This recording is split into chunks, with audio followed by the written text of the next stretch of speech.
This program is for discussion purpose only. Business Plus TV or any of our anchor does not bear any responsibility or liability towards the content.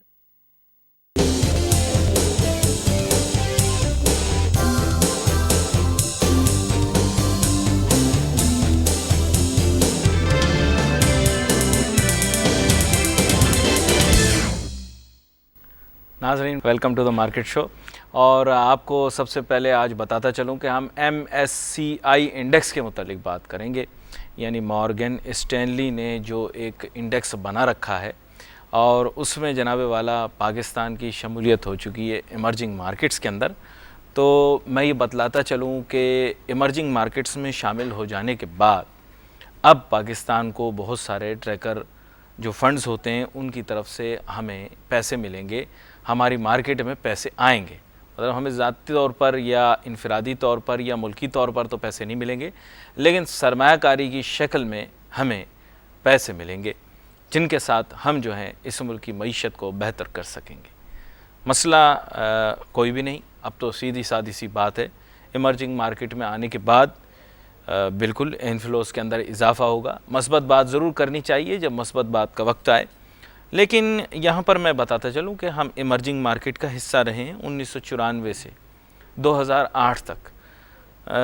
हमारी market के चंद stake holders और decision makers के निकम्मेपन और निठल्लेपन की वजह से हमें नुकसान उठाना पड़ा कि 2009 में, अब इसकी भी इन्वेस्टिगेशन आपको पता है कि उस बारे में भी पता लगा है और बाकायदा तौर पर रेगुलेटर ने भी उसके अंदर जिम्मेदारियाँ लोगों पर लगाई हैं कि उस मार्केट फ्लोर के पीछे कौन था। लेकिन हमारे मुल्क के अंदर एहतसाब कोई नहीं होगा, इसलिए इसकी परवाह करने की ज़रूरत नहीं। लेकिन MSCI इमर्जिंग मार्केट्स के इंडेक्स से हमें निकाल दिया गया, चूँकि हमने मार्केट को ज़बरदस्ती रोक दिया एक जगह के ऊपर, और फिर बड़ी शर्मिंदगी हुई। मार्केट जो कि हमारी इतनी अच्छी प्रोग्रेस दिखा रही थी वो इससे बाहर रही, और इतना अरसा सफ़र किया जिसमें बहुत सारे फ़वाइद और भी मिल सकते थे। अगर ये लोग जल्दी आते तो पाकिस्तान की मईशत और फलती और फूलती, लेकिन देर आए दुरुस्त आए। MSCI इंडेक्स में, इमर्जिंग इंडेक्स में शामिल होने के बाद अब पाकिस्तान को क्या फ़वाइद मिलेंगे, इसके ऊपर हमारी गुफ्तगू रहेगी। बहुत ज़्यादा एक्सकेटिक या जंपें जो हैं बहुत ज़्यादा नहीं लगानी चाहिए। माजरत के साथ एक हद के अंदर रहते हुए सरमायाकारी इस मार्केट के अंदर करनी पड़ेगी, क्योंकि जो फार्मूलाज हैं बेसिक अंडरलाइंग वो अपनी जगह मौजूद रहेंगे। Basically this will create a more vibrant secondary market, और इससे भी बहुत ज़्यादा आपको पता है, क्योंकि मार्केट के अंदर जितनी ज़्यादा लिक्विडिटी ज़्यादा होगी, मार्केट में जितना ज़्यादा बायर इंटरेस्ट ज़्यादा होगा, मार्केट के अंदर जितना ज़्यादा फॉरेन इंटरेस्ट अवेलेबल होगा, मार्केट ज़ाहिरी बात है आगे बढ़ेगी, फलेगी फूलेगी, सरमायाकारी का माहौल जो है वो बेहतर होगा। और इसमें यह है कि मेरी अपनी तवक्को ये है कि मार्केट में बेहतरी का इतना नहीं सोचना चाहिए जितना मुल्क की बेहतरी के बारे में बात करनी चाहिए। हमारे साथ अब एक मेहमान होंगे, टेलीफोन लाइन के ज़रिए हमें ज्वाइन करेंगे, उनका तारुफ मैं कराता चलूँ। जनाब गौहर रसूल साहब, जो कि head of international sales inter market हैं, वो हमें बज़रिया टेलीफोन लाइन ज्वाइन करेंगे। वेलकम करूँगा आपको गौहर रसूल साहब। अस्सलाम वालेकुम जी। वालेकुम अस्सलाम। गौहर रसूल साहब, MSCI के इमर्जिंग मार्केट्स के इंडेक्स में दाखिल होने के बाद आप किस तरह से देखते हैं पाकिस्तान स्टॉक एक्सचेंज की कारकर्दगी को? हमारे पास जो इस वक्त यार्डस्टिक है इस परफॉर्मेंस को मेजर करने के लिए, वो रिसेंटली दो मार्केट जो हमारे रीजन में होती हैं, UAE और कतर, उनका अपग्रेड है।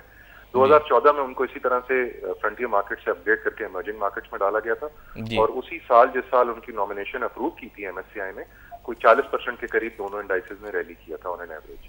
और उसके बाद जब वो आ गए थे MSCI के अंदर तो it led to profit taking और 10 से 20% की करेक्शन रही। तो वी आर आल्सो एक्सपेक्टिंग कि ऑल्दो इसी रनअप में हमारी मार्केट कोई 20% चल चुकी है इस साल के शुरू से अब तक, 25% के करीब रिटर्न हमारे बन रहे हैं। उसमें कुछ रोल जो है वो क्रूड ऑयल प्राइसेस का भी है, जिसने EMP सेक्टर को काफी रैली दी है, जिसमें पाको वगैरह ऑलमोस्ट 70-80% से ऊपर रैली कर चुके हैं। वी आर एक्सपेक्टिंग कि मजीद 10 से 20% की हमारे इंडेक्स में गुंजाइश अभी मौजूद है अगले साल मई तक, जब ये एक्चुअली इमर्जिंग मार्केट इंडेक्स में शामिल हो जाए। जी अच्छा, यहाँ पर मैं एक चीज़ आपसे पूछना चाहूँगा। ऐसा मैंने पढ़ा एक जगह प्रमोशनल जो, और मेरे पास लिखत में भी ये चीज़ मौजूद है कि पाकिस्तान को $1.5 ट्रिलियन के जो असासे हैं उन तक एक्सेस मिल जाएगी, लेकिन पाकिस्तान का वेटेज बहुत कम है इसके अंदर। जी जी हम बिल्कुल, कम तरीन वेटेज वाले ममालिक में अगर इसको कैलकुलेट किया जाए मैथमेटिकली तो शायद $3 अरब तक हमारी इंतहा पहुंचेगी, मेरा ऐसा ख्याल है, मुझे जो बताया गया है। जी, इसमें इस तरह से कि $300 मिलियन तक तो एक्सपेक्ट किया जा रहा है। डिफरेंट एनालिस्ट का डिफरेंट व्यू है इसके बारे जी में। जी कोई जी कहता है कि $300 मिलियन तक की इनफ्लो आ सकती जी है और जी कोई जी 400-450 मिलियन डॉलर के इनफ्लो की बात कर जी रहे जी हैं। तो आपका नंबर ठीक है, लेकिन इसको देखने का तरीका थोड़ा सा चेंज करना होगा। अच्छा इस तरह से देखेंगे जो फ्रंटियर मार्केट्स हैं उनका साइज कोई 18 से 20 बिलियन डॉलर के करीब है, जी जी जबकि इमर्जिंग मार्केट जो है वो 1.5 ट्रिलियन डॉलर के अराउंड उनकी वैल्यू है जी जी उन एसेट्स की जो इमर्जिंग मार्केट्स के अंदर क्लासिफाई होते हैं। जी इसमें फिक्स्ड इनकम भी होती है और इक्विटी मार्केट दोनों शामिल है। जी जी तो वो इन्वेस्टर्स जिन्होंने जो 20 अरब रुपए डिप्लॉय करते थे, अब तक हम उनके रेडार पे थे। फ्रॉम नाउ ऑनवर्ड्स हम उस 1.5 ट्रिलियन वाले रेडार में आ जाएंगे। अच्छा और ये बात आपकी बिल्कुल बजाय है कि हमारा वेट चूंकि कम है, तो हमें जी जो पैसिव एलोकेशन होती है, यानी वो लोग जो ब्लाइंडली एमएससीआई को फॉलो कर रहे होते हैं और जितना वेट होता है उसके हिसाब से डिप्लॉय जी कर जी रहे होते हैं, वो तो उतना ही डिप्लॉय करेंगे जितना उन्हें करना है, जी 0.2% के करीब। लेकिन जी जो एक्टिवली मैनेज फंड्स होते हैं, जो अपने आप को अपना फोकस किसी कंट्री के ऊपर लेते हैं, तो एमएससीआई के बाहर के आइटम्स में भी फोकस करते हैं। अभी जी भी आपकी मार्केट में फ्रंटियर मार्केट के अलावा जो स्टॉक्स हैं उनमें भी बहुत एक्सपोजर है फॉरेनर्स का। सो वी आर जी एक्सपेक्टिंग कि जो एक्टिव पार्टिसिपेशन आएगी, that will take this number to 300 to 400 million dollars in 1 year. अच्छा, मेरे पास वो फहरिस्त भी मौजूद है क्योंकि हमारे यहाँ लोग इसके ऊपर क्लियर नहीं है, ऐसा समझ रहे हैं कि जो आम शेयर्स हैं उनके अंदर भी शायद फॉरेन इन्वेस्टमेंट इसकी वजह से फॉलो करेगी। ये 26 आइटम है जिनका जिक्र है, सिर्फ महज 26 आइटम है, अगर मैं सही कह वही रहा हूँ। आपको क्लियर कर रहा हूँ कि जैसे फ्रंटियर मार्केट के अंदर भी आपके एक लिमिटेड नंबर ऑफ आइटम जी है, जी 12 या 13 उन्हीं की कंपनी, फहरिस्त लेकिन निकालना चाहिए। फॉरेनर्स उसके अलावा भी बहुत सारी कंपनियों में एक्सपोजर लेते हैं। जी फॉर एग्जांपल एक एग्जांपल देता हूँ, शिफा इंटरनेशनल एक शेयर है जी जो कि किसी ना फ्रंटियर मार्केट में आता है ना इमर्जिंग मार्केट में आता है, जी ना वो क्राइटेरिया फुलफिल करता है, लेकिन उसके अंदर फॉरेनर्स का एक्सपोजर है। जी नेशनल फूड्स है जिसके अंदर काफी सिग्निफिकेंट एक्सपोजर है फॉरेनर्स का। तो जी इट जी इज नॉट अ नेसेसिटी कि जो स्टॉक जिसमें फॉरेनर्स बाय कर रहे हैं वो एमएससीआई में हो। जी it's just a way of categorising markets.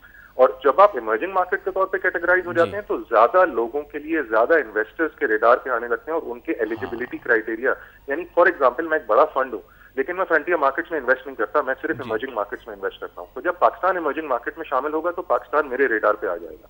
अगर जी मैं एक्टिव पार्टिसिपेशन करता हूँ तो यस, मैं इन आइटम्स जो 26 आइटम एक्सपेक्टेड है आने में, उसके अलावा भी एक्सपोजर ले सकता हूँ। अच्छा, ये यहाँ पर एक चीज़ आपने की कि अब सरमायाकारी आएगी। अच्छा, पहले जो इससे आती रही है फॉरेन इन्वेस्टमेंट, वो मैं हफ्तावार उसको देखता रहा हूँ और वो बड़ी डिसमल रही है, बड़ी अफसोसनाक रही है, बिल्कुल क्योंकि इतना मेरे ख्याल से मैं जब दूसरे मालिक के अंदर अफसोस के साथ कभी कभार बात करने का मौका मिलता है तो बड़ा शर्मसार होता हूँ, बड़ा शर्मिंदा होता हूँ जब $7 मिलियन और $6 मिलियन की बातें कर रहा होता हूँ और वहाँ पे बिलियंस ऑफ डॉलर्स की बातें हो रही होती हैं।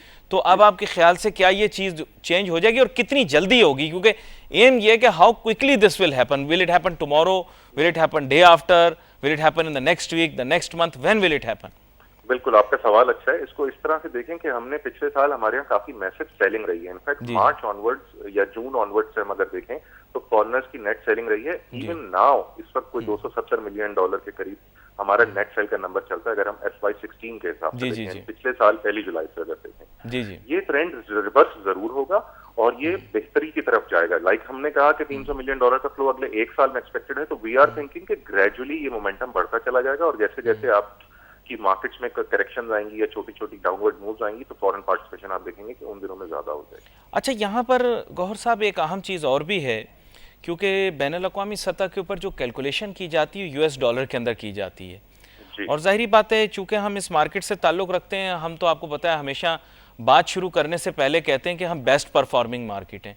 जब हम बिल्कुल ही अरां परां की मार्केट थे फ्रंटियर, तब भी हमारी गुफ्तगू का आगाज़ से होता था कि हम बेस्ट परफॉर्मिंग मार्केट हैं। लेकिन US डॉलर्स के अंदर मैंने कुछ फॉरेन इन्वेस्टर्स से बात की है और उन्होंने कहा है कि जो फॉरेन करेंसी एडजस्टमेंट और कॉस्ट ऑफ ट्रांजैक्शन निकाली जाती हैं तो कभी कभार बल्कि बहुत दफ़ा शॉर्ट टर्म के अंदर पाकिस्तान से रिटर्न नेगेटिव आता है, क्योंकि वॉलेटिलिटी की वजह से और करेंसी रेट फ्लक्चुएशन की वजह से फॉरेनर्स हेजिटेंट हो जाते हैं मार्केट में एंटर होने से। ये दुरुस्त है? बिल्कुल दुरुस्त है ये बात। इनफैक्ट इसकी दूसरा रुख भी है। हर तस्वीर के दो रुख होते हैं, इस तरह से इसका भी दूसरा रुख है। इस वक्त हम वाकई इस रीजन के अंदर जो एशियन बड़ी मार्केट्स कंसिडर की जाती हैं, we are the best performing market.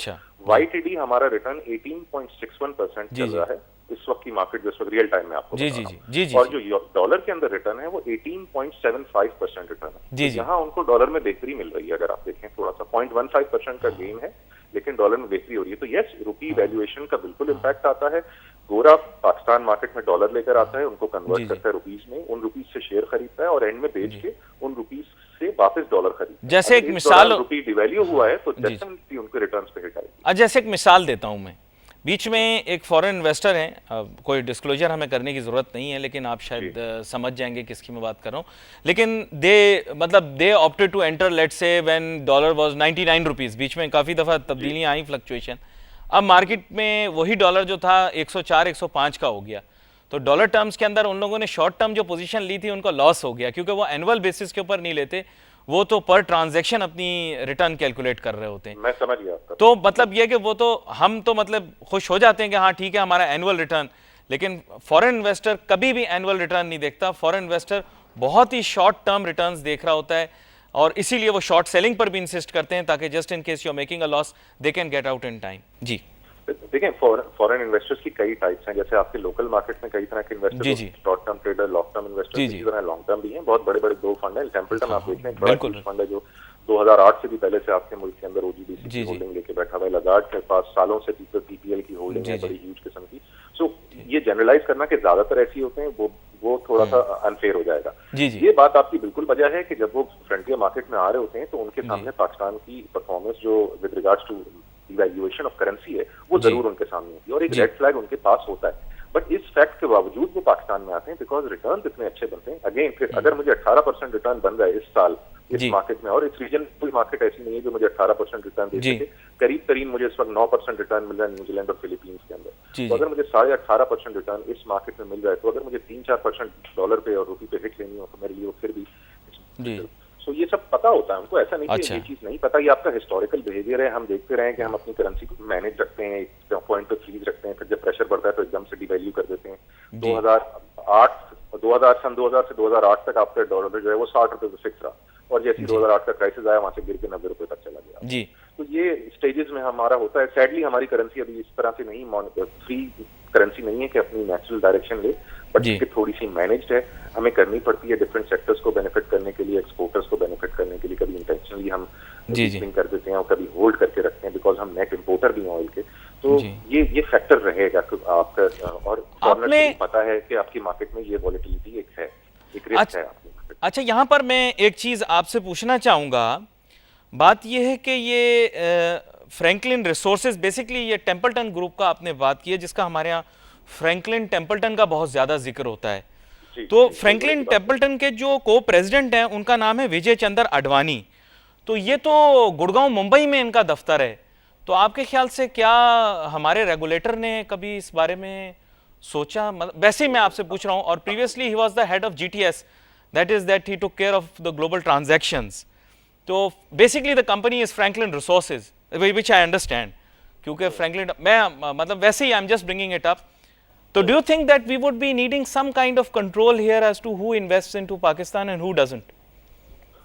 देखिए, इंडिया ने इस तरह के मेजर्स लिए हैं, लेकिन वो एक बहुत डेवलप लेवल पे हैं और बहुत अरसे जी। से इमर्जिंग मार्केट्स में। जी। मेरे ख्याल में गोइंग फॉरवर्ड हम ये मेजर्स ले सकते हैं, लेकिन eight this point in time हमें फ्री फॉर ऑल रखनी होगी अपनी मार्केट इन्विटेशन, ताकि जो लोग भी हैं आके करना चाहें। और काफी अच्छे से ऐसा है, it's not the first time के कोई जी। आप पहली बात तो ये कि Franklin Templeton self is not an Indian fund, और दूसरा ये जी। कि इंडियन फंड्स अगर पाकिस्तान में एक्सपोजर ले रहे हैं तो दीज आर फाइनेंशियल मैटर्स, इसको पॉलिटिसाइज नहीं करना चाहिए मेरे ख्याल हाँ। में। एंड कोई मसला नहीं है। आई थिंक अगर रेगुलेटर समझता है, एसईसी समझता है कि कुछ परसेंटेज पे उनको रिस्ट्रिक्ट करने की जरूरत है फॉरेनर्स को, तो they can take these steps. But अभी at this point in time जहां हम अपनी मार्केट ब्रेथ बढ़ाना चाह रहे हैं, मार्केट के वॉल्यूम्स बढ़ाना चाह रहे हैं और इसको मोर ओपन करना चाह रहे हैं फॉर फॉरेनर्स, वहां ये थोड़ा काउंटर प्रोडक्टिव हो जाएगा। अच्छा, यहाँ पर I would again try to bring it to a very positive discussion. चीज़ ये है कि एमएससीआई बेशक इस मुल्क के इमेज को बहुत ज़्यादा इंप्रूव करेगी। एमएससीआई इमर्जिंग इंडेक्स में हमारा दाखला जो है, और ये आप इसको किस हद तक पाकिस्तान की ओवरऑल इमेज की इंप्रूवमेंट के बारे में देखते हैं? क्योंकि जाहिर बात है, whatever we have been hearing has been pretty positive for Pakistan's economic indicators. We have been able to get good loans from the West, and from World Bank, IMF, we've been getting good response. तो आपके ख्याल से इस पसे मंजर के अंदर वैसे ही Pakistan as an investment avenue आगे उभर के सामने आएगा? जी बिल्कुल बिल्कुल। आई थिंक इससे ज्यादा जो गवर्नमेंट की पॉलिसीज हैं वो मैटर करती हैं जी। फॉरेन डायरेक्ट इन्वेस्टमेंट की भी जरूरत है, थोड़ा लॉ एंड ऑर्डर को इम्प्रूव करने की जरूरत है, और हम इन चीजों की तरफ बढ़ रहे हैं। मे बी स्लो बढ़े, पहले बढ़ना चाहिए था, वो एक सेपरेट चीज है, लेकिन we are going in the right direction. इस पेस को जितना तेज करेंगे उतना अच्छा है। बट गोइंग फॉरवर्ड जिस तरह से चीजें जा रही हैं, हमें तो यही लगता है कि ओवरऑल इम्प्रूवमेंट का सिनारियो है एंड ये मोमेंटम बिल्ड होता जाएगा। एक और चीज जो कंसिडर करने वाली है, पाकिस्तान इससे पहले भी इमर्जिंग मार्केट्स में था 1994 से लेकर 2008 तक। तो इस तरह की जो क्राइटेरिया या कैटेगराइजेशन लेवल्स जो होते हैं वो they are there to stay. वो इसलिए नहीं किए जाते कि एक लिमिटेड ड्यूरेशन के लिए किए जाते हैं। नॉर्मली उस वक्त किए जाते हैं ये स्टेप्स जब ये श्योरिटी हो कि ये चेंजेस जो लाई ये गई हैं ये परमानेंट रहेंगी और ये रिवर्सिबल नहीं है जी। बट 2008 जैसा इंसिडेंट हुआ और बहुत सारी मार्केट्स को ग्लोबली डाउनग्रेड किया गया, हम भी उसमें शामिल थे। इनफैक्ट हमें हमारे जो फ्लोर लगाया हमने एक्सचेंज पे, उसकी वजह से हमें स्टैंड अलोन बेसिस पे सेपरेट कर दिया गया था और एक साल हम सेपरेट रहे और फिर 2009 में जाके वापस हम फ्रंटियर मार्केट के अंदर रिक्लासिफाई हुए। पॉइंट ये है कि अगर हम अपनी जो पॉलिसियां हमने अपनाई हैं पिछले 2-3-4 सालों से उनको हम मेंटेन करें और स्टैंडर्डाइजेशन लाएं और ट्रांसपेरेंसी रखें स्टॉक मार्केट में, इन्वेस्टर राइट्स का ख्याल रखें। आई सी नो रीजन के मार्केट आपकी परफॉर्म नहीं करेगी। ज्यादा लोग आएंगे, अभी तो आपकी लोकल मार्केट की पेनिट्रेशन ही नहीं है स्टॉक मार्केट के अंदर। अच्छा गौहर साहब, आप गौहर साहब मामले को बड़ी गहराई से समझते हैं, बड़े आसान तरीके से आपने सवालों के जवाब दिए कि जो मैं बड़े मुश्किल सवाल पूछता हूं मैं आपको बताऊं बाकी एंकरों की निस्बत। तो यहाँ पर मैं एक चीज़ जो आपसे पूछना चाहूँगा वो ये है कि हम सिंगल डायरेक्शन मार्केट के बारे में पाकिस्तान में सोच रहे हैं और ना तो हम डेरिवेटिव्स इंट्रोड्यूस कर रहे हैं, ना ऐसे मतलब आप समझे कि ऐसे डेरिवेटिव इंस्ट्रूमेंट्स क्रिएट करने की कोशिश कर रहे हैं जो केटर कर सकें for both sides of the market, both side direction of the market. और इसमें फिर क्या होती है कि we forget about the down side, that is an economic cycle is natural. After a boom there will be a bust, after a bust there will be a boom again. तो there are peaks and there are troughs in stock exchange. तो इसके बारे में आपके ख्याल से हमारे यहाँ सरमायाकारी के फ्रेमवर्क के अंदर और सरमायाकारों का जो सोच का जो नज़रिया है उसको तब्दील करने की भी ज़रूरत है, क्योंकि हमारे यहाँ हर शख्स समझता है कि मार्केट ऊपर जाएगी तो फ़ायदा होगा। वेस्ट में हम देखते हैं कि मार्केट नीचे भी जाती है तो चंद सरमायाकार उससे फ़ायदा उठाते हैं, लेकिन चंद फिर भी।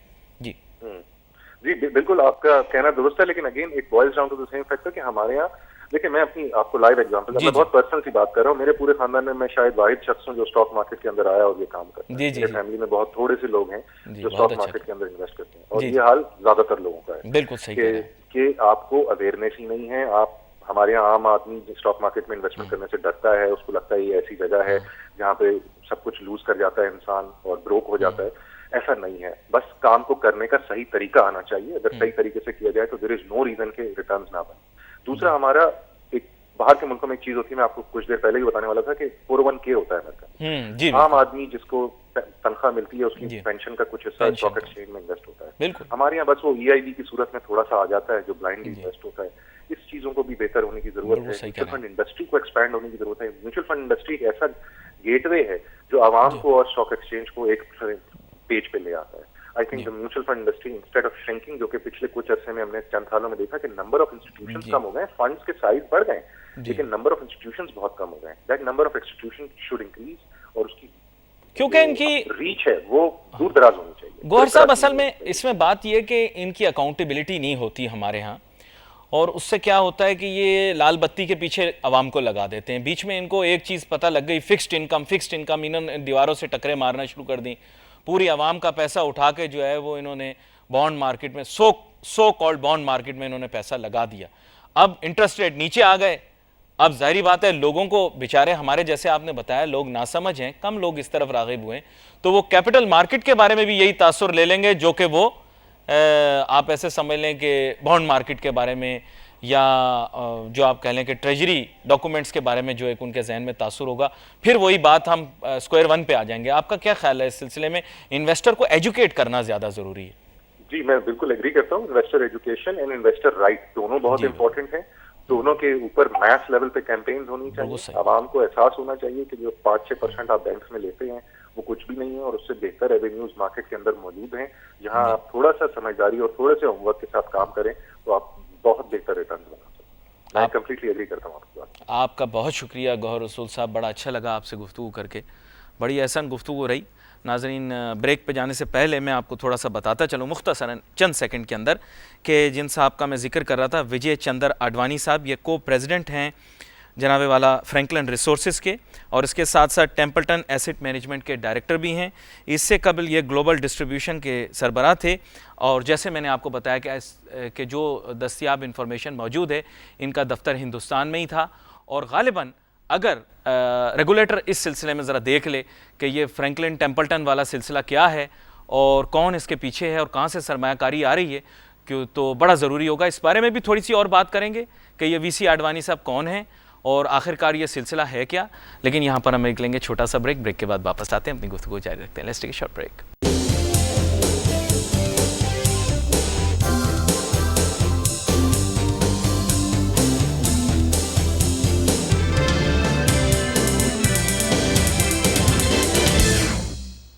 नाजरीन, welcome back after the break. गुफ्तगू हमारी जारी है। हम MSCI इमर्जिंग मार्केट्स इंडेक्स के अंदर पाकिस्तान की इंक्लूजन के बारे में बात कर रहे थे, साथ ही साथ फॉरेन इन्वेस्टर्स की भी बात कर रहे थे। बड़ी अच्छी बात है अगर फॉरेन इन्वेस्टर्स आएँ, लेकिन वक्तन फ़वक्तन स्टॉक एक्सचेंज के ऊपर बात करना और कुछ ब्रेकिंग न्यूज़ स्टॉक एक्सचेंज के हिसाब से देना या कोई ऐसी ख़ास खबर मुनफरिद निकाल के लाना, ये भी तो एक हमारे तई जिम्मेदारी होती है। तो मैं बात कर रहा था ब्रेक पे जाने से पहले फ्रैंकलिन रिसोर्सेज के मुतालिक, जिसको हमारे मुल्क के अंदर फ्रैंकलिन टेम्पल्टन के नाम से ज़्यादा याद किया जाता है। ज़रा थोड़ा सा आप लोगों के लिए बता दूं कि फ्रैंकलिन टेम्पल्टन के को प्रेसिडेंट जनाब विजय चंद्र आडवाणी साहब हैं, जो कि पहले और मेरे ख़्याल से शायद मौजूदा तौर पर भी हिंदुस्तान में मुकीम हो। ये एक बहुत बड़ी अपॉइंटमेंट है। फ्रैंकलिन रिसोर्सेज जो है दुनिया की बड़ी कंपनियों में शुमार होती है। और आपको ये ख़बर मैं इकोनॉमिक टाइम्स जो कि हिंदुस्तान का एक इंडिया टाइम्स का रिलेटेड है, उसके मुतालिक आपको बताता हूँ खबर। वो बताते हैं, Advani joins the likes of newly appointed Google CEO Sundar Pichai. आपको पता होगा कि जो अपना ये गूगल है उसके सरबराह भी हिंदुस्तान से ताल्लुक़ रखते हैं। माइक्रोसॉफ्ट सत्या नदेला जो माइक्रोसॉफ्ट के, और आपने पता होगा लिंक्डइन भी ख़रीद लिया माइक्रोसॉफ्ट ने। सत्या नदेला साहब जो हैं वो भी, उनका ताल्लुक़ भी हिंदुस्तान से है, बचपन में क्रिकेट भी खेलते रहे। इसके अलावा पेप्सिको की इंदिरा नूई साहिबा जो कि बड़ी पढ़ी लिखी खातून हैं और पेप्सी कंपनी की जो बैनुल अक़वामी कंपनी है उसकी CEO हैं। तो वो इसके साथ इसको मुमासलत करें। बहुत बड़ा फंड है ये फ्रैंकलिन, और आपके लिए भी बड़ा अहमियत है क्योंकि आप फ्रैंकलिन टेम्पल्टन हमारे जो ब्रोकर हैं वो हर वक्त शोर मचाते रहते हैं। मेरे ख्याल से ये ज़िम्मेदारी हमारे मुल्क के ऊपर, हमारे कंधों पर है कि जहाँ एक तरफ हम इतना ज़्यादा प्रोपेगेंडा और एजेंडा का निशाना बन जाते हैं, माशी तौर पर हमें पता ही नहीं है कि फ्रैंकलिन टेम्पल्टन कंपनी क्या है, किधर काम करती है, इसका दफ्तर कौन है, इसका सदर कहाँ है, इसके सदर का दफ्तर कहाँ है, और फिर हम उसके बारे में कन्वीनियंट रहें। असल में नोटू बोलता है, दादा नोटू, सिर्फ पैसे की खातिर सब कुछ हो जाता है। माज़रत के साथ ये अंदाज़ सुबह में अपनाता हूँ, दोपहर में नहीं, इसलिए मज़ीद इस खबर के बारे में बात करने की ज़रूरत नहीं है। बात ये होती है कि मैं हमेशा खबर आप तक पहुँचा देता हूँ। ये बात मेरी अपनी नहीं है, नेट पे चले जाइए, पता लग जाएगा। अब कहीं ऐसे ना हो कि विजय चंद्र आडवाणी साहब किसी और आडवाणी से भी रिश्ता निकल आए, तो फिर एक मसला बन जाएगा। खैर एनीवे, किसको क्या परवाह है, कौन मेरी बात पर ज़्यादा गौर करेगा। अरे हम अपने मुल्क के मुफादात को, अपने मुल्क के दरियाओं को पहले बेच चुके हैं। इस मामले में भी कौन क्या कोई एक्शन लेगा, बस चुपचाप देखते रहो, सुनते रहो। अच्छा, यहाँ पर MSCI की जानिब दोबारा से आता हूँ। वो मैं माज़रत के साथ, आप देख रहे होंगे कि मैं टेलीफोन की तरफ थोड़ा सा गौर कर रहा था।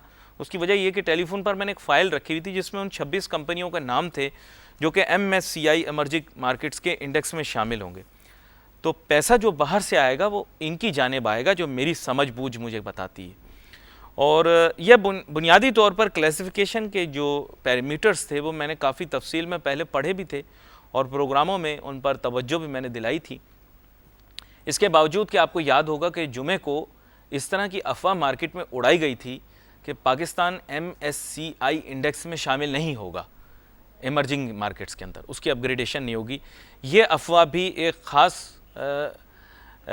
जो है ना एजेंडे के तहत फैलाई गई थी, लेकिन फिर उसके बाद वो सिलसिला गया। चलिए छोड़िए, मस्बत बात दोबारा से करते हैं। एहसन मेहनती साहब हमें ज्वाइन करेंगे, सरबराह हैं आरिफ हबीब कमोडिटीज़ के। वेलकम करूंगा आपको एहसन मेहनती साहब। Thank you very much.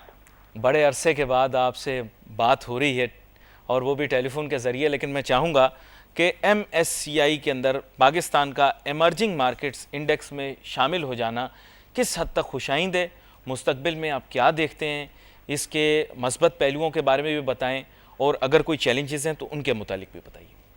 देखिए, आई थिंक ये एक मेजर डेवलपमेंट है। पाकिस्तान एक ऐसे टाइम पर जहां पर पूरी दुनिया की मार्केट जो है उस इमर्जिंग मार्केट स्टेटस से निकल रही है। बहरहाल मेरे पास कुछ ईमेल्स ऐसे भी हैं जो चाइना ए शेयर्स जो हैं उसमें शामिल नहीं हुए, यानी कि चाइना के भी कुछ शेयर्स ऐसे हैं जो इमर्जिंग मार्केट को एक्सेप्टेबल नहीं है उस स्टेटस को। तो आई थिंक कि ये जो है वो एक मेजर डेवलपमेंट है। और देखें, अगर हम स्पेसिफिक इनके कोई 28-29 स्क्रिप्ट्स हैं, उसके अंदर अगर हम देखें तो वो उसके अंदर फॉरेन इन्वेस्टमेंट आने की एक्सपेक्टेशन है, जिसपे जाहिर है फॉरेन इन्वेस्टर्स को लेके और जाहिर है लोकल इन्वेस्टर्स को लेके मार्केट कैपिटलाइजेशन कोई इन्वेस्टर्स एक्सपेक्ट कर रहे हैं कि वो बेहतर हो जाएगी, $80 बिलियन को क्रॉस कर जाएगी। एंड आई थिंक एक major development capital market participant के लिए ये है। अच्छा, यहाँ पर मैं चाहूँगा कि थोड़ा सा हमारे नाजरीन के लिए ये भी बताइएगा कि फ़ंड्स के बारे में लोग कह रहे हैं कि शायद फ़ंड कम हो, लेकिन तासुर जो पाकिस्तान के बारे में सरमायाकारी के लिहाज से उसमें काफ़ी बेहतरी आ जाएगी, और अगर पोर्टफोलियो इन्वेस्टमेंट बढ़ेगी तो मुस्तकबिल में हो सकता है डायरेक्ट इन्वेस्टमेंट भी बढ़ जाए। इसके बारे में क्या कहेंगे? देखिए, I think you are right कि ये परसेप्शन और जो हमारी रेटिंग है, जो री रेटिंग हमारी होगी या IMF के प्रोग्राम से तो हम बहरहाल निकल रहे हैं, लेकिन जनरली अगर हम कोई कॉन्ट्रैक्ट करते हैं या कोई पाइपलाइन की तरफ जाते हैं तो बेहतर हमारी टर्म्स जाहिर है हम इंगेज कर सकते हैं उसके अंदर। और जाहिर है जितना इम्प्रेसिव मुल्क का जो के पर्सपेक्टिव नजर आते हैं, उतनी ज्यादा अच्छे टर्म्स जो हैं वो आप अपने पार्टनर से जो है वो ले सकते हैं। FDI वैसे वीक हैं पाकिस्तान में, हमने देखा है कि कुछ 400-500 मिलियन डॉलर इस ईयर भी निकला है कैपिटल मार्केट से। ये हो सकता है कि ये आने वाले साल के अंदर जो है इसका हम टर्न अराउंड देखें और कुछ पैसा पाकिस्तान मार्केट के अंदर आना शुरू हो जाए फॉरेन इन्वेस्टर्स की तरफ।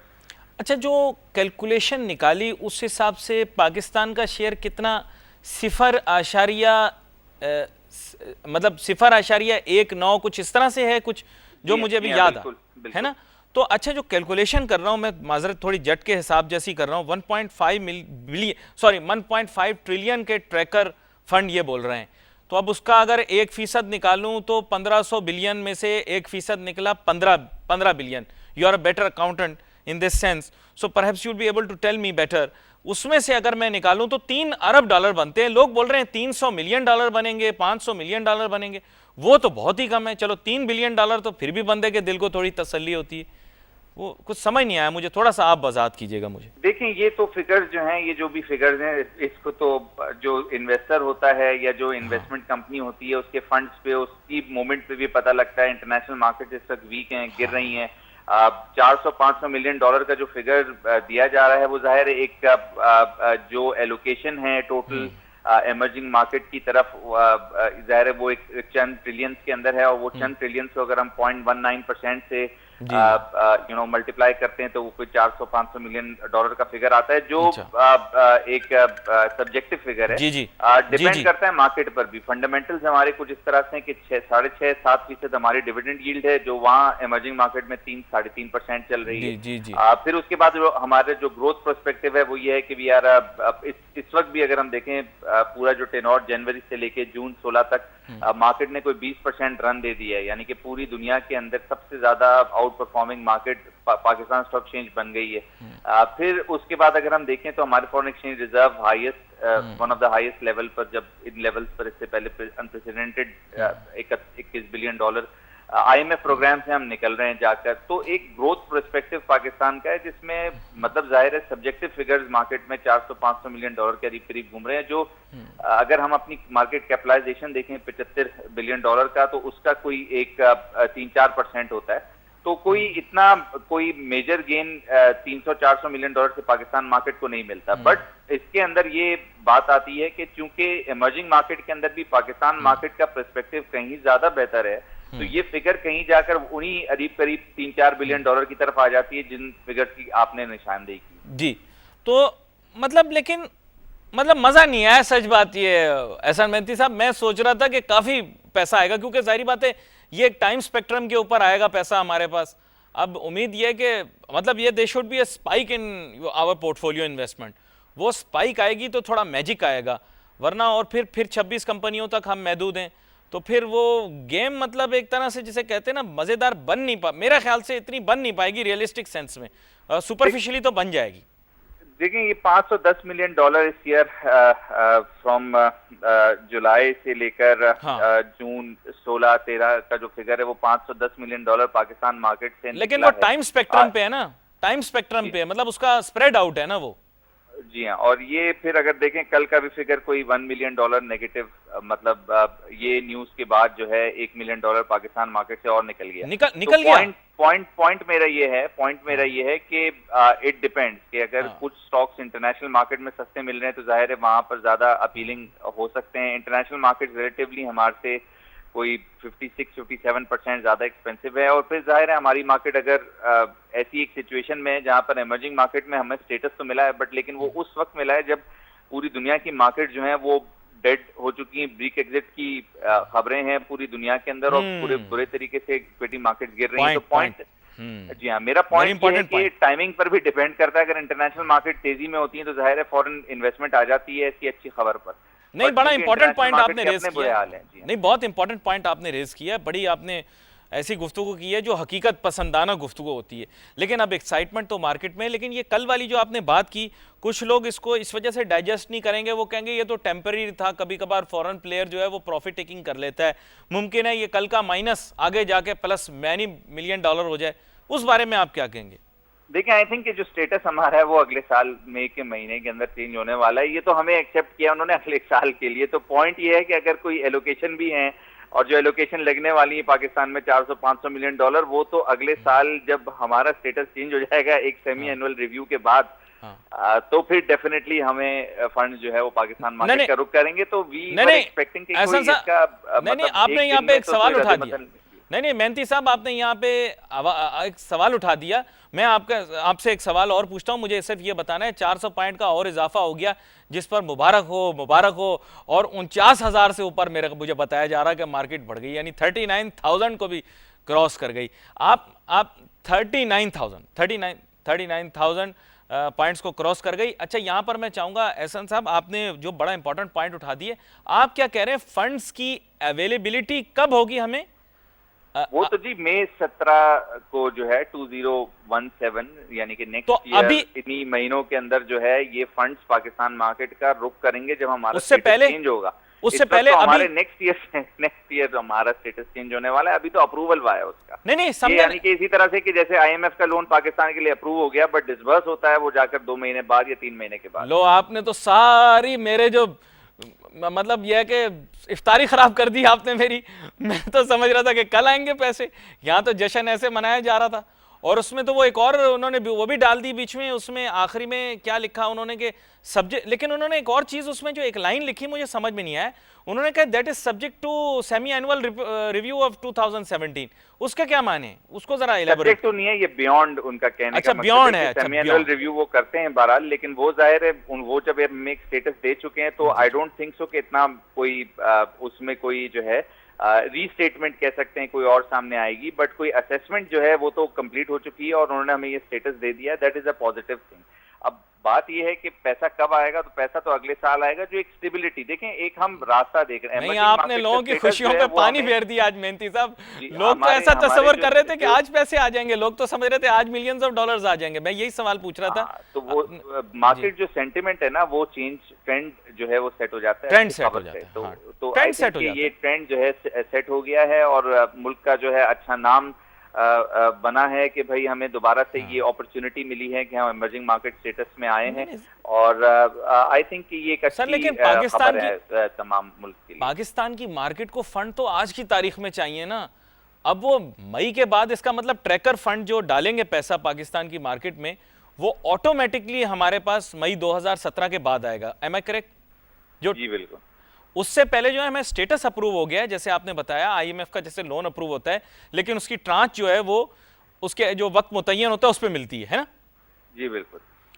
तो ये आपने उसकी टेक्निकलिटी बता दी, बड़ी इंपॉर्टेंट। यकीन करें इस टेक्निकलिटी का मुझे भी नहीं पता था, मैं भी बड़ा कंफ्यूज था। मैं अपने फाजिल मेहमान से यही पूछ रहा था कि when will the money arrive, tomorrow, day after, लेकिन आपने तो, आपकी कोई तहकीक है, आपने तो एग्जैक्ट डेट बता दी, यानी एग्जैक्ट टाइम बता दी, एग्जैक्ट मंथ बता दिया जब पैसे आएंगे। अच्छा, तो इस दौरान में क्या होगा, मतलब वैसे आपसे पूछ रहा हूँ कि मेहंती साहब, इस दौरान में अगर कोई फॉरेन इन्वेस्टर जो है वो अपने प्रॉफिट बुक करके नेट नेगेटिव हो जाता है, इनफ्लो यानी कि आउटफ्लो हो जाता है, तो फिर उस सूरत में पाकिस्तान क्या करेगा?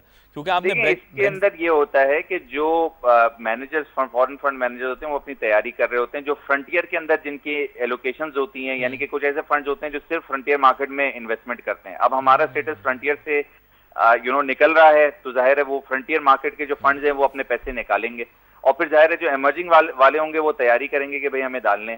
तो ट्रांजिशन कुछ यूं भी हो सकती है कि शॉर्ट टर्म जो है वो कुछ पैसा निकल जाए और लॉन्ग टर्म के अंदर पैसा आ जाए, और ये भी ट्रांजिशन हो सकती है कि एग्जिस्टिंग फंड्स जो हैं जिनके भी लगे हुए हैं वो अपने फंड्स को जो है वो उन्हीं लेवल्स पर रखें। और फिर इसमें हमने ये भी चीज देखनी है कि कुछ ऐसे स्क्रिप्ट्स हैं जो इसके अंदर से निकल भी रहे हैं। इमर्जिंग मार्केट के आने पर जो है वो कुछ ऐसे स्क्रिप्ट्स हैं जो इस स्टेटस को नहीं पूरा कर पाएंगे, लिहाजा वो निकल रहे हैं। तो जाहिर है उन स्टॉक्स के अंदर प्रॉफिट टेकिंग होगी, और वो शेयर जिनके अंदर इन्वेस्टमेंट आने वाली है जो अगले साल से आएगी या होपफुली, तो उनके अंदर इन्वेस्टमेंट पहले से, यानी कि लोकल म्यूचुअल फंड उनके अंदर इन्वेस्टमेंट करेंगे। क्योंकि अभी तो इस वक्त हमें कंसोलिडेशन मार्केट में होते हुए नजर आ रही है कि फंड जो हैं वो फ्लो हो रहे हैं उन शेयर्स की तरफ जो नॉमिनेट हुए हैं इमर्जिंग मार्केट के स्टेटस पर, और जाहिर है उससे आउटफ्लो हो रहा है उन शेयर से जहां पे जाहिर है जो इमर्जिंग मार्केट स्टेटस के अंदर अवेलेबल नहीं होंगे, और फ्रंटियर से निकलने के बाद वो शेयर जो हैं वो इतने ज्यादा वैल्यूएबल नहीं होंगे इन्वेस्टर्स के लिए। अच्छा, और ये जो 26, फिर दोहराऊंगा, ये जो पैसा आएगा ये वही 26 कंपनियों में आएगा। ये उन्होंने तो 26 का परफॉर्मा दिया है, हमारे पास अखबारों में 16 कंपनियों का नाम आ रहा है। समझ नहीं आई मुझे, आप इसको ज्यादा तफसील से मुझे बता सकेंगे ये क्या सिलसिला है? टोटल कोई 28-29 कंपनीज हैं जो प्रोविजनल लिस्ट ब्लूमबर्ग पे शाया हुई है, और जाहिर है वो इंडिकेट भी है, MSCI कंसिडर करेगा। फिर पहले कुछ र्यूमर्स की बेसिस पर भी कुछ कंपनीज को मार्केट के अंदर फ्लोट हुई, बट अब तो प्रोविजनल लिस्ट दे दी। प्रोविजनल लिस्ट भी हतमी नहीं है, मतलब जाहिर है it's not a final list, but जो प्रोविजनल लिस्ट है तकरीबन 29 स्क्रिप्ट्स हैं। 16 स्क्रिप्ट्स ऑलरेडी उसके अंदर पहले से ही थी, फिर 13 एक स्क्रिप्ट जो हैं वो और उसके अंदर ऐड होंगी, और फिर जाहिर है फिर उसके बाद वो नेक्स्ट ईयर जो है आई होप कि वो प्रोविजनल लिस्ट फाइनल लिस्ट हो जाएगी, और जाहिर है वो सारी कंपनीज उसके अंदर आ जाएंगी जो ऐड भी हैं कंपनीज। और कुछ कंपनीज जाहिर है वो फ्रंटियर मार्केट के लेवल की थी, जाहिर है वो कुछ कंपनीज निकलेंगी उसके अंदर से, जी जिसमें काफी ज्यादा सीमेंट कंपनीज भी हैं, वो निकल भी रही हैं, और काफी सीमेंट कंपनीज आ भी रही हैं। अच्छा, यानी इजाफा भी होगा, कटौती भी होगी। अच्छा, यहाँ पर एक चीज़ और आपसे मैं वजाहत चाह रहा था कि ये जो MSCI इंडेक्स के अंदर, मतलब जो सरमायाकारी करते हैं, basically they are into the secondary market, right? They never go into a position where they actually create an asset. ये सारा का सारा पोर्टफोलियो इन्वेस्टमेंट ही रहेगा, यानी जो स्टॉक मार्केट के अंदर आएगा, अवेलेबल एग्जिस्टिंग शेयर्स जो कि इंडेक्स में अवेलेबल हैं उनको खरीदेगा और फिर बाहर चला जाएगा, राइट? Am I correct? जी हाँ, बिल्कुल। तो यानी इसके अंदर जो इजाफी नए शेयर्स होते हैं उनके लिए सिलसिला कोई और लागू होता है। मैं वैसे अपने माइंड में क्लियर करना चाह रहा हूँ। देखिए, नए शेयर्स के लिए ये होता है कि जो भी इन्वेस्टर होता है उसके पास ऑप्शन होता है कि वो कोई भी शेयर खरीदे, चाहे वो अच्छी इमर्जिंग कंपनी हो, वो मतलब पूरी इंडेक्स से कुछ भी खरीद सकता है। बट कुछ ऐसे फंड्स होते हैं इंटरनेशनली जो पैसिव फंड्स कहलाते हैं। पैसिव फंड्स ये कि वो सिर्फ ऐसे शेयर्स के अंदर इन्वेस्टमेंट करते हैं जो MSCI के अंदर होते हैं। तो एक कॉन्सेप्ट है वो ऐसे म्यूचुअल फंड्स का जो पूरी दुनिया में जो पाकिस्तान मार्केट का रुख करते हैं, जो एक्टिव होते हैं, यानी कि वो कोई भी कंपनी उठा सकते हैं। पाकिस्तान स्टॉक एक्सचेंज की लिस्टेड में कोई 560 कंपनीज हैं, उनमें से कोई भी उठाएंगे और वो इन्वेस्टमेंट। और फिर कुछ पैसिव फंड्स होते हैं जो सिर्फ इंडेक्स लिस्टेड कंपनी के अंदर जो है वो इन्वेस्टमेंट करते हैं। तो आई थिंक कि जो फॉरेन इन्वेस्टमेंट आने लगी है पाकिस्तान मार्केट में, जो एक्सपेक्टेड आएगी, वो इंडेक्स जो रिलेटेड इन्वेस्टमेंट है वो रुक करेगी पाकिस्तान का। और इंडेक्स भी जो है वो इंडेक्स जाहिर है वो उन्हीं शेयर से बनी है, 29 शेयर से बनी है जो इंडिकेट हुई है। बट ऑप्शन जाहिर है सारे फंड मैनेजर्स के पास है कि वो कोई भी शेयर खरीद लें। अच्छा, ये बड़ा इंटरेस्टिंग है। जनाब मेहनती साहब, आपका बहुत शुक्रिया, आप शो में हमारे साथ शामिल हुए। नाजरीन, हमने गुफ्तगू सुनी। जनाब एहसन मेहनती साहब हमेशा आते हैं, बड़ी अच्छी मस्बत गुफ्तगू करते हैं और हकीकत पसंदाना बात की उन्होंने, बिल्कुल सही बात बताई और कुछ ऐसी बात बता दी कि जो मेरे जहन में नहीं थी, अभी मेरे तख़य्युल में नहीं थी, not in my thinking, but at least he open my mind. क्योंकि मैं यही सोच रहा था कि इसमें 2017 क्यों लिखा हुआ है। अभी पता लगा कि पैसे तब आएंगे, लेकिन तब तक के लिए अच्छी खबर है, हम लोग खुशी तो मना सकते हैं ना। यहाँ पर हमारे पास वक्त ख़त्म हो गया और इसी के साथ ही मैं आपसे इजाज़त चाहूँगा। अली नासिर को, हमारी टीम को इजाज़त दीजिए। अल्लाह हाफ़िज़।